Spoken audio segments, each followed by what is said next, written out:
Hello बच्चों, आप सभी का आज फिर से स्वागत है। आज जो हम टॉपिक देख रहे हैं वो क्लास 12 का है। हमने रिलेशन स्टार्ट किया था। आज थोड़ा सा आगे बढ़ते हैं और कुछ और क्वेश्चंस पे हम लोग ध्यान देते हैं। देखिए पहला क्वेश्चन है, दिया हुआ if r equal to a से a क्यूब, a जहाँ पे क्या है एक prime number less than 5, be a relation find the range of r। ठीक है जी, देखो a प्राइम नंबर है लेस देन 5। ठीक है, जब भी आप ऑर्डर पेयर लिखते हो, जैसे मैं यहाँ पे एक नंबर लिख रहा हूँ a और b, तो जब भी आप ऑर्डर पेयर लिखते हो तो पहला नंबर जो होता है वो होता है आपका डोमेन, और जो दूसरा नंबर होता है वो होता है आपका रेंज।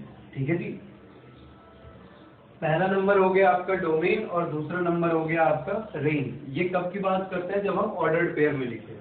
अब देखो क्या कह रहा है, a जो है वो एक प्राइम नंबर है less than 5। Less than 5 prime number कौन कौन सा होगा? 2, 3। ठीक है जी, 2 और 3, 1 होता नहीं है। ठीक है, 2 होता है, 3 होता है, 4 होता नहीं है प्राइम नंबर, और लेस देन 5 बोला है तो 5 हम ले नहीं सकते। तो जब आप लिखोगे R में, जब आप रिलेशन डिफाइन करोगे तो आप क्या लिखोगे? a और a क्यूब। ठीक है, जब 2 दोगे तो यहाँ पे क्या आएगा? 2 क्यूब। ठीक है जी, तो ये क्या हो जाएगा? 2 और 8। और जब आप लिखोगे यहाँ पे क्या? 3, तो ये हो जाएगा आपका 3 क्यूब, यानी कि 3 and 27। ठीक है जी, 3 and 27। तो रेंज जो आ जाएगा ना हमारा, वो रेंज आ जाएगा आपका 8,27। ठीक है, ये सेट फॉर्म में लिख दिया 8,27, ये हमारा रेंज हो जाएगा। अगला नजर कह रहा है इफ r जो दिया हुआ है x y, ये एक नंबर के क्वेश्चन है आपके, 1 मार्क्स में क्वेश्चन आते हैं आपके ऐसे। x plus 2y equal to 8 is a relation of n। n का मतलब यहाँ पे नेचुरल नंबर है। ठीक है जी, ये नेचुरल नंबर है आपका। Then write the range of r। फिर से वही वाली बात होगी, रेंज ऑफ r। देखो ये x है तो x क्या होगा आपका यहाँ पे? डोमेन, और ये y है आपका, वो दे देगा आपको रेंज। तो एक काम करते हैं, मैं इस रिलेशन को जो दिया हुआ है x plus 2y equal to 8, इसको क्या करता हूँ? y के टर्म में लिख लेता हूँ। तो ये क्या हो जाएगा? 2y equal to 8 minus x, और y हो जाएगा आपका 8 माइनस एक्स डिवाइडेड बाई 2। ठीक है जी, 8 माइनस एक्स डिवाइडेड बाई 2। अब देखो जी, जब आप रखते हो x इक्वल टू 1 रखोगे तो y की वैल्यू क्या आएगी? 8 माइनस 1 डिवाइडेड बाई 2, यानी कि 7/2। ठीक है, यानी कि 7/2। अब क्या बता सकते हो? आप 7/2 ले सकते हो क्या? 7/2 नहीं होगा। ठीक है, रिलेशन ऑफ n, क्योंकि ये नंबर किस में आने चाहिए? आपके n में आने चाहिए।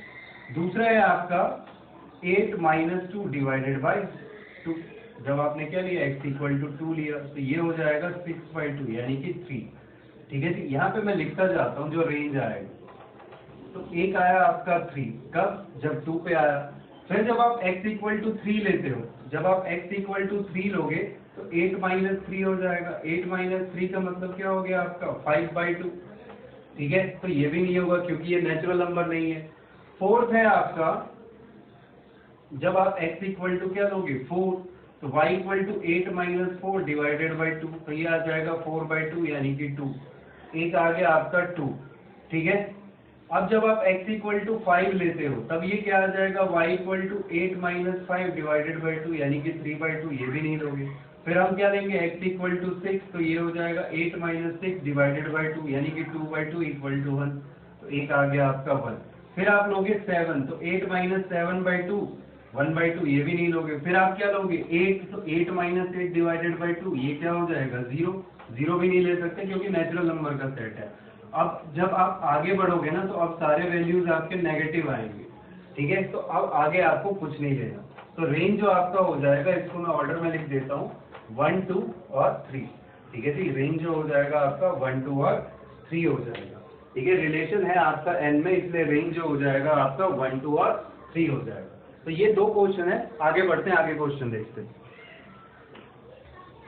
चलिए, थर्ड क्वेश्चन है हमारा, लेट a इक्वल टू दिया हुआ है x belong to z। z का मतलब हो गया आपका इंटीजर का सेट है 0 से लेकर 12 तक। ठीक है, 0 से 12 तक, तो जितने इंटीजर है 0 से 12 तक इंक्लूडिंग 0 एंड 12, कह रहे so that R a b, जहाँ a b belongs to A है आपका, modulus of a minus b is divisible by 4। ठीक है, is an equivalence relation, find the set of all elements related to 1, also write the equivalence class of 2। तो equivalence class तभी आएगी चीजें, equivalence class तब आती है जब आपका जो रिलेशन दिया हो वो कैसा हो, इक्विवेलेंस रिलेशन हो, तभी हम इक्विवेलेंस क्लास की बात करते हैं। कैसे क्या होता है वो आगे देखते हैं। चलो पहले शो कर लेते हैं कि भाई ये इक्विवेलेंस रिलेशन है, ठीक है जी। अब देखो जरा आपको किस तरह से फाइंड करना है। सबसे पहले हम इक्विवेलेंस रिलेशन के लिए क्या करते हैं, रिफ्लेक्सिव देखते हैं, ठीक है, रिफ्लेक्सिव। अब कोई भी इंटीजर ले लो जो आपके रिलेशन में दिया है, जैसे मान लो मैं लेता हूँ, ये क्या हो जाएगा a। अब मान लो कोई 4 4 लेता है या 5 5 लेता है या 6 6 लेता है, ठीक है, कुछ भी ले लो आप 0 से 12 तक में। जब आप इसका डिफरेंस निकालोगे ना, इसका डिफरेंस यहाँ भी 0 और यहाँ भी 0 और यहाँ भी 0, और 0 को तो कोई भी नंबर डिवाइड करता है तो वो क्या हो जाता है आपका 0 ही हो जाता है। तो आप क्या लिखोगे कि a minus a equal to 0, और 0 जो है वो किसी भी नंबर को क्या कर, 0 को कोई भी नंबर जब डिवाइड करता है तो आंसर 0 ही देता है, ठीक है। और आगे हम चेक करते हैं सिमेट्री, ठीक है, सिमेट्री। अब देखो सिमेट्रिक के लिए रिलेशन हम वही डिफाइन करेंगे जो इसमें आपका ट्रू बैड है। अगर आप सिमेट्रिक के लिए देखोगे तो सिमेट्रिक के लिए आप क्या लोगे, जब सबसे पहले मैं 0 4 लेता हूँ, ठीक है। अगर आप 0,4 लेते हो, ठीक है, तो ये क्या हो जाएगा आपका 0 माइनस 4। तो इसका उल्टा क्या होगा 4,0, तो ये 4 माइनस 0, ये भी 4 और ये भी 4, और जब आप 4 से इसको डिवाइड करोगे तो ये क्या देगा 1 डिविजिबल, ठीक है। तो कोई भी नंबर इसमें उठा लो जो रिलेशन को सही कर रहा हो, जैसे कोई मान लो उठाता है 2,6, ठीक है, तो 2,6 4 और 6,2, यहाँ से भी क्या आएगा आपका 4, तो यहाँ से भी डिफरेंस 4, यहाँ से भी डिफरेंस 4, तो आंसर जो आएगा वो आपका आएगा 4। तो इसका मतलब क्या हो जाएगा, ये भी आपका सिमेट्रिक हो जाएगा। तीसरा जो है वो है आपका ट्रांजिटिव, ठीक है, तीसरा जो है आपका ट्रांजिटिव, ठीक है। ट्रांजिटिव के लिए मैं एक बार याद दिला देता हूँ। अगर दिया हुआ है ए बी और बी सी, ठीक है, ए बी किसी रिलेशन को सेटिस्फाई कर रहा है, बी सी किसी को कर रहा है, तो ए सी जो होगा वो भी क्या करना चाहिए, सेटिस्फाई करना चाहिए। तो आप कोई भी एक एग्जाम्पल यहाँ से उठा के देख सकते हो। आप इस तरह से भी लिख सकते हैं कि a माइनस बी सेटिस्फाई कर रहा है और b माइनस सी सेटिस्फाई कर रहा है, तो इनको जब आप ऐड करोगे तो ये क्या हो जाएगा a minus b plus b minus c, b से b कट गया तो क्या बचा आपके पास a माइनस सी, और a अगर ये दोनों 4 से है तो ऑब्वियसली बात है ये भी क्या आएगा 4 में रिलेशन ये देगा, ये भी 4 में रिलेशन देगा, और जब इसको आप 4 से डिवाइड करोगे तो वो कम्प्लीटली डिवाइड हो जाएगा। एक एग्जाम्पल के थ्रू भी आप इसमें देख सकते हो। जैसे कोई भी एक रिलेशन आप ले लो, जैसे मैं लेता हूँ जैसे 2,6 लिया, ठीक है जी, 2 आपने क्या लिया 6, और एक आप लेते हो जैसे 6,10 ले लिया मैंने, ठीक है, 6,10 और आपके सेट में आ रहा है। तो देखो ये दोनों इंटीरियर सेम है, तो एक्सटीरियर क्या आएगा 2,10। इसका जब आप डिफरेंस देखोगे तो इसका डिफरेंस आएगा 8, और 8 को 4 क्या कर देता है, डिवाइड कर देता है, ठीक है जी, 8 को 4 क्या करता है, डिवाइड कर देता है। तो इससे आपको क्या पता चलेगा कि ये जो रिलेशन है वो इक्विवेलेंस रिलेशन है, क्योंकि तीनों के लिए हमने क्या किया, प्रूफ कर दिया। तीनों के लिए हमने क्या किया, प्रूफ कर दिया कि ये सिमेट्रिक भी है, रिफ्लेक्सिव भी है और ट्रांजिटिव भी है। तो आपका रिलेशन क्या हो जाएगा, इक्विवेलेंस रिलेशन। अब कह रहा find the set of all element related to 1, ठीक है, 1 से रिलेटेड सारे एलिमेंट आपको बताने हैं जो क्या करे, उस रिलेशन को सेटिस्फाई करे। इसको इक्विवेलेंस क्लास भी कहते हैं, ठीक है जी। इसको लिखते पहली बात कुछ इस तरह से, ठीक है। देखो कोई भी इक्विवेलेंस क्लास क्या होता है, ये सेट ऑफ वो एलिमेंट्स होते हैं जिनको आप क्या करोगे, ये रिलेशन इसको सेटिस्फाई करेगा। जैसे मैं आपको एग्जांपल देता हूँ, मैं लिखता हूँ यहाँ पे 1 5 और 9, ठीक है, 1 5 और 9। देखो कैसे होगा, अगर आप 1 में से 5 माइनस करोगे या 5 में से 1 माइनस करोगे तो 4 आएगा, और 4 उसको डिवाइड कर देता है। 5 में से 9 करो या 9 में से 5 करो फिर भी 4 आएगा, डिवाइड कर देगा। 9 में से 1 गया तो 9 में से 1 गया तो 8, और 1 में से 9 गया तभी भी 8 आएगा।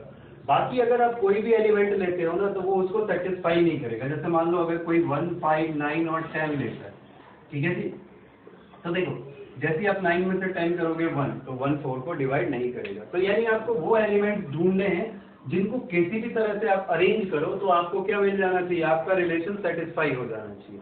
ये कहलाता है आपका इक्विवेलेंस क्लास। जैसे 0 से right the equivalent class of 2 के लिए कह रहा है, तो 2 के लिए एक तो एलिमेंट आपका 2 होंगे। अब 2 हो गया तो और क्या क्या हो सकता है जो इस रिलेशन को सेटिस्फाई करे। क्या रिलेशन है कि दो नंबर को डिफरेंस जो होगा वो हमेशा 4 से डिविजिबल होगा। तो देखो अगर आप 2 लेते हो तो 2 में 6 लेता हूँ, ठीक है, 2 के साथ क्या ले लेता हूँ 6, 6 में से 2 गया 4 या 2 में से 6 गया 4, सेटिस्फाई करेगा। अगर आप यहाँ पे 8 लेते हो तो 8 में से 6 जाएगा तो क्या हो जाएगा आपका 2/4 करोगे तो ये क्या होगा, डिवाइड नहीं करेगा, यानी 8 नहीं ले सकते। फिर हम अगला नंबर देते हैं 10, भाई 9 भी नहीं ले सकते हो आप, ठीक है, 9 भी नहीं ले सकते हो, तो 10 में से 6 गया 4, 4/2 क्या हो जाएगा 2, ठीक है, या 10 में से 2 गया तो 8 और 8/4 क्या होगा, वो भी डिवाइड कर देगा। अच्छा 12 ले सकते हैं क्या, 12 नहीं ले सकते आप, क्योंकि 12 में से 10 गया तो 2 हो जाएगा, 2/4 फिर से नहीं डिवाइड करेगा, तो आपका आंसर जो हो जाएगा वो क्या क्या हो जाएगा 2, 6 और 10, यानी इक्विवेलेंस क्लास रिलेटेड टू 2 वो हो जाएगा आपका 2, 6 और 10, ठीक है जी। तो ये हो गया। एक क्वेश्चन और देखते हैं, चलिए जी, क्वेश्चन है check whether the relation R in the set N given by R equal to a b, जहाँ ए है डिवाइजर ऑफ बी और ए बी बिलोंग कर रहा है आपका नेचुरल नंबर के सेट से, और आपको बताना है कि भाई ये जो रिलेशन आपको गिवन है क्या ये इक्विवेलेंस रिलेशन है या नहीं है। क्वेश्चन इतना सहज है। देखो 3 चीजें चेक करोगे आप, रिफ्लेक्सिव, सबसे पहला रिफ्लेक्सिव चेक करते हैं, ठीक है जी। अब देखो आप रिफ्लेक्सिव के लिए क्या है, नेचुरल नंबर का सेट है, 1 1 लो, 2 2 लो, 3 3 लो, कुछ भी लो, ए इज डिवाइजर ऑफ बी का मतलब क्या हो गया, ए जो है वो बी का डिवाइजर है, यानी जब बी को ए से डिवाइड करोगे ना तो जो रिमाइंडर आएगा वो क्या आएगा आपका 0। तो आप देखो 1/1 रखो, 2/2 रखो, 3/3 रखो, ये हमेशा आंसर क्या दे देगा आपका कंप्लीट डिवाइजिबल हो जाएगा, रिमाइंडर आपका 0 आएगा। और अगर आपका रिमाइंडर 0 आता है तो ये बात पक्की है कि ये रिफ्लेक्सिव होगा ही होगा। सेम नंबर है, ए भी बी है और बी भी ए है, तो दोनों क्या हो जाएगा 1, ठीक है, मतलब डिवाइड करने पे आपका कोशेंट बन जाएगा 1 और रिमाइंडर आपका 0। दूसरी बात आती है कि सिमेट्रिक होगा या नहीं होगा। सिमेट्रिक के लिए सिंपल सी बात है, बहुत इजी है। आप मान लो 2 नंबर चूज कर लो, इसमें से कोई भी जहां पे ए डिवाइड करे बी को, जैसे 4/2 लेगा, 4 और 2 और 4 ले लो, ठीक है, 2 और 4। अब सुनना, जब 4/2 करोगे तो आएगा 2, लेकिन जैसे ही आप 2/4 करोगे ना तो ये आ जाएगा 1/2, ठीक है, 1/2 का मतलब 0.5, रिमाइंडर आएगा 2, यहाँ पे रिमाइंडर बचेगा, ये कंप्लीटली डिविजिबल नहीं है। एक एग्जांपल और आप दिखा सकते हो वहां पे, जैसे मान लो आप दिखा दो 2/8, तो 8/2 करोगे तो आंसर क्या आ जाएगा कंप्लीटली डिविजिबल, लेकिन जैसे 2/8 करोगे तो यहाँ पे रिमाइंडर आ जाएगा 2, और जैसे रिमाइंडर 2 आ जाएगा तो ये आपका डिविजिबल नहीं होगा, ठीक है, यानी कि सिमेट्रिसिटी नहीं दिखा रहा है। सिमेट्रिक का मतलब क्या है कि भाई इसको उल्टा भी कर दूं ना तो वो उस रिलेशन को सेटिस्फाई करना चाहिए, लेकिन यहाँ पे ऐसा नहीं हो रहा है, और अगर यहाँ पे ऐसा नहीं हो रहा है तो हम क्या कहेंगे कि ये जो रिलेशन है आपका वो सिमेट्रिक नहीं है, ठीक है। तो जैसी सिमेट्रिक नहीं है तो देखते ही हमें क्या पता चल जाता है कि ये इक्विवेलेंस नहीं होगा, ठीक है। तो तीसरा भी चेक कर लेते हैं सीखने के लिए कि ट्रांजिटिव है या नहीं। ट्रांजिटिव है या नहीं तो देख लो आप, तो जैसे मान लो दिया हुआ है आपको 2 4 मैंने कर दिया, 4 और 8 कर दिया, तो देखो सेम आ रहा है, और अगर ये सेम आ रहा है, अगर ये सेम आ रहा है आपका, तो ऑब्वियसली बात है कि जो बचेगा आपका 2 और 8, और 8/2 भी क्या होता है 4, ठीक है। तो ये रिलेशन जो है आपका वो ट्रांजिटिव है, रिफ्लेक्सिव है, लेकिन सिमेट्रिक नहीं है। और अगर ये सिमेट्रिक नहीं है तो ये रिलेशन आपका जो दिया हुआ क्वेश्चन में वो आपका इक्विवेलेंस रिलेशन नहीं होगा, ठीक है जी। आप इस तरह से भी देख सकते हो इन चीजों को, ठीक है ना। तो कोई और भी एग्जांपल लेके आप बता सकते हो, जैसे 4 और 8 लिया और यहाँ पे 8 और 16 लिया, नेचुरल नंबर का सेट है, तो 4 और 16, 16/4 किया तो आंसर क्या बचा 4, क्वेश्चन बचा 4, रिमाइंडर 0, कंप्लीटली डिविजिबल है। तो ये रिलेशन क्या है आपका सिमेट्रिक नहीं है, ठीक है, इस वजह से ये आपका इक्विवेलेंस नहीं हो। बात समझ आई। चलो एक और क्वेश्चन देखते हैं। देखो जी छोटा सा क्वेश्चन है, 1 नंबर का क्वेश्चन है, आपको ये सेट दिया हुआ है 1 2 3, ठीक है, ये रिलेशन डिफाइन है 1 2 और 2 1। आपको कह रहा है कि क्या है कि ये ट्रांजिटिव नहीं है, तो हमें पता है ट्रांजिटिव जब भी होगा तो वो क्या होता है ए बी बी सी, और अगर ये दिया हुआ है तो आपका ए सी भी उस रिलेशन में होना चाहिए। अगर आप यहाँ देखोगे तो 1 2 और 2 1 तो आपको दिया हुआ है, अगर इस रिलेशन को ट्रांजिटिव होना पड़ता तो ये देखो ये दोनों सेम है, तो इसमें 1 1, ठीक है, 1 1 भी इसमें रिलेशन में क्या होना चाहिए आपका ऐड होना चाहिए, ठीक है, यानी 1 1 भी उसमें प्रेजेंट होना चाहिए था। अगर 1 1 यहाँ पे प्रेजेंट होता तो ये ट्रांजिटिव होता। इस 1 1 की एब्सेंस की वजह से ये रिलेशन जो है आपका वो ट्रांजिटिव नहीं है, ठीक है जी। देखते हैं आगे क्वेश्चन। चलो जी, अगला क्वेश्चन है आपका दिया हुआ है R जो है वो एक्स वाई इस तरह से डिफाइन किया गया, x और n जो है x और y जो है आपका नेचुरल नंबर का सेट है और 2x प्लस वाई दिया हुआ है आपका 24। तो सबसे पहला जो इसमें पार्ट है वो पूछ रहा है डोमेन और रेंज बताओ, और दूसरा कि ये रिलेशन इक्विवेलेंस है या नहीं। तो दो क्वेश्चन यहाँ से पूछा है आपका, पहला है आपको डोमेन एंड रेंज बताना है और दूसरे में आपको बताना है कि इक्विवेलेंस रिलेशन है या नहीं है। ठीक है जी, इक्विवेलेंस रिलेशन है या नहीं है। तो चलो पहले डोमेन और रेंज निकाल देते हैं। देखना जरा, देखो क्या दिया हुआ है आपका डोमेन और रेंज के लिए। मैं y को x के टर्म में या x को y के टर्म में, जो भी आपको सुटेबल हो वो आप लिख सकते हो। जैसे मैं यहाँ पे 2x plus Y equal to 24, तो y आ जाएगा 24 माइनस 2x। ध्यान रहे कि x और y जो है वो नेचुरल नंबर का सेट है। अब जरा बनाना शुरू करते हैं। देखो, जैसे ही आप x इक्वल टू 1 रखोगे तो y की वैल्यू आ जाएगी 24 माइनस 2 इंटू 1, यानी 24 में से 2 गया तो 12। लिखते जाओ साथ साथ 1 और 12। ठीक है जी। जब आप 2 रखोगे, जब आप x इक्वल टू 2 रखोगे तो y आ जाएगा 20, यहाँ पे लिख देना 2 पे 20। तीसरा, जब आप x की वैल्यू 3 रखोगे तो 3 2 जा 6, 24 में से 6 गया बचा 18, 3 पे आया 18। ठीक है जी। 4 पे जब आप x इक्वल टू 4 रखोगे तो ये आ जाएगा आपका 24 माइनस 8, 24 में से 8 गया तो कितना बचा आपका 16। ठीक है जी, 4 पे आ रहा है 16। और इसी तरह से जब आप सॉल्व करते जाओगे तो देखो 5 पे आ जाएगा 14, 4 पे आ जाएगा आपका 12, सॉरी 6 पे आ जाएगा 12, 7 पे आ जाएगा 10, 8 पे आ जाएगा आपका 8। ठीक है ना, 8 2 जा कितना हो जाएगा 16, 24 में से 16 गया तो कितना बचेगा आपका 8। 9 पे आ जाएगा आपका 6, देखो 9 2 जा 18, 6। 10 पे आ जाएगा 4, 11 पे आ जाएगा 2, 12 पे आ जाएगा 12 2 जा 24 में से 2 गया तो बचा 0। और ये चीज आप नहीं ले सकते क्योंकि आपका सेट जो है वो नेचुरल नंबर का है। तो बच क्या गया आपके पास, देखो यही आपका बचा। जो पहला एलिमेंट होता है वो आता है डोमेन। तो डोमेन जो हो जाएगा आपका, डोमेन जो हो जाएगा वो हो जाएगा आपका 1 2 3 4 5 6 7 8 9 10 11 और 12, ये आपका डोमेन हो जाएगा। और रेंज की बात करें तो रेंज हो जाएगा आपका रेंज हो जाएगा आपका 1 पे हो था, ये कितना था, ये 22 है। ठीक है, ये 22 रेंज हो जाएगा आपका 22 20 18 16 14 12 10 8 6 4 और 2, ये आपका रेंज हो जाएगा। ठीक है, ये मैंने यहाँ पे रोस्टर फॉर्म में लिखा है, आपको सेट बिल्डर फॉर्म में लिखना है तो वो भी लिख सकते हो। सेट बिल्डर फॉर्म में डोमेन क्या हो जाएगा, natural number less than equal to 12। ठीक है जी, तो इस तरह से आप वहां पे भी लिख सकते हो। अब चेक करना है कि इक्विवेलेंस रिलेशन है या नहीं। इक्विवेलेंस रिलेशन में सबसे पहले आप रिफ्लेक्सिव चेक करते हो, क्या देखो 1 1 है, क्या कहीं पे भी आपको 1 1 2 2 3 3 दिखाई दे रहा है, कहीं नहीं दिखाई दे रहा है। तो ये पहली बात कि रिफ्लेक्सिव नहीं हुआ। अगर ये रिफ्लेक्सिव नहीं हुआ तो ये इक्विवेलेंस भी नहीं होगा, ये इक्विवेलेंस भी नहीं होगा। तो आप इनिशियल में ही बता सकते हो। ना ही ये सिमेट्रिक कहीं दिख रहा है, 122 है तो 22 1 भी आपको कहीं नहीं दिख रहा है, तो ये सिमेट्रिक भी नहीं है। ठीक है जी, सिमेट्रिक भी नहीं है। ये आपके सारे रिलेशन के सेट हैं। अब देखो 22 यहाँ पे है, कहीं पे भी 22 से स्टार्ट नहीं हो रहा है। ठीक है, तो जब आपको दिख जाए रिफ्लेक्सिव नहीं है, आप शुरू में ही बता सकते हो कि ये इक्विवेलेंस रिलेशन नहीं होगा। अगर आपसे ये पूछ ले कि क्या बाकी चीजें हैं, सिमेट्रिक ट्रांजिटिव है या नहीं है, तब आप बाद में उन चीजों को बता देना।